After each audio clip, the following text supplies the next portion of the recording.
Tend kar thieth ma Kenyatta osingo arita makare ne jotuo duto mae kar thiethno. Anyato tok nek mar jatuo Gilbert Kinywa ndalo ariyo mokalo. Aka jafwambo marwa Ifinyakidi leronwa jata tije mako joleo thieth maduong' ma Kenyatta Laktar William Sigilai omako chung'ni gi onge ranyisi moro amora ni jal manotimo tim ma kamano en achiel kuom jotije osiptandno kata jal mawuok oko.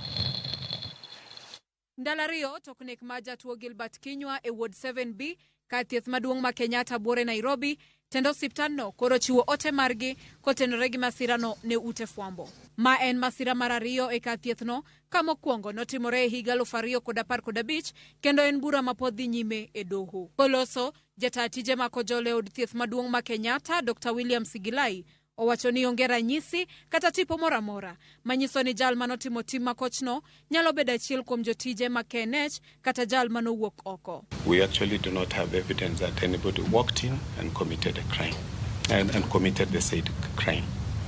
We know for a fact that the patient was murdered in the ward. We've handed over the matter to the DCI.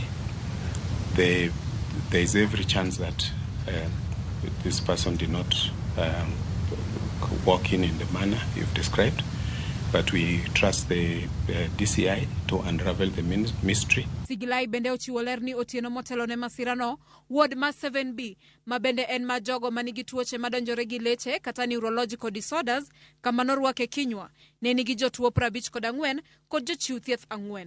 Kata kamano, pok ong'ere kaka jochiw thieth go nokowinjo tungni moro amora. There are 4 nurses on duty. There is 1 station in the ward. The shape of the ward is L-shaped. When you go in, you can see the nurse's desk from the entrance. From where the nurses sit, they can see this corridor and this corridor. Kaka achiel kuom yore mag jiwo arita makare ne jotuo, tend Kenyatta omedo kwano obila machiwo arita e kar thiethno. Sigilai omedo ni gisechwalo tipo mag wang' dede ne apisas mag okwach kich, kendo gikonyo e timo nonro. We are not oblivious to the needs to protect the patient from, especially from external threats. There is also a possibility of internal threats. And even in regard to this incident, we are heightening the security measures to the best of our ability. Giesani, apisas mag okwach kich pod dhi nyime gi timo nonro mafwenyo ni en ng'a madibed ni nonego Kinywa gi gima omiyo ne onegi. Chenro mar bero ne ringre Kinywa ibiro tim tok apisas mag okwach kich chiwo chik mar dhi nyime gi chenro ma kamano.